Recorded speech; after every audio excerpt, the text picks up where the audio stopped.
ஆமா, நீ சாப்பிட்டியா? ம். நீ சாப்பிட்டியா? ஆ, நான் அங்கேயே சாப்பிட்டேன். சொல்ல மறந்துட்டேன். ம். அந்த ஆல்பத்தை பார்த்த உடனே ரொம்ப சந்தோஷப்பட்டா. அவளுக்கு கிடைச்சதுலேயே பெஸ்ட் கிஃப்ட்னு சொன்னா. ம். ஹாப்பில? நம்ம ஃப்ரெண்டு ஹாப்பினா நானும் ஹாப்பி தானே. நாளை காலையிலையும் சீக்கிரம் கிளம்பணும். மீட்டிங் இருக்குது காஞ்சிபுரத்தில். கால் லென்ஸ் தேடாத என்ன, நீ தூங்கு. Good night.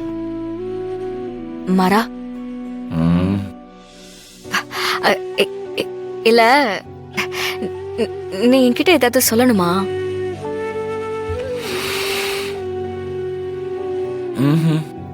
இல்லையே. சரி, தூங்கு. Good night. ஏண்டி தூங்கிட்டு இருக்கிறவனை எழுப்பி குட் நைட் சொல்ற? இன்றே டவுன்லோட் செய்து உங்கள் ஃபேவரட் ஷோக்களை என்ஜாய் பண்ணுங்க.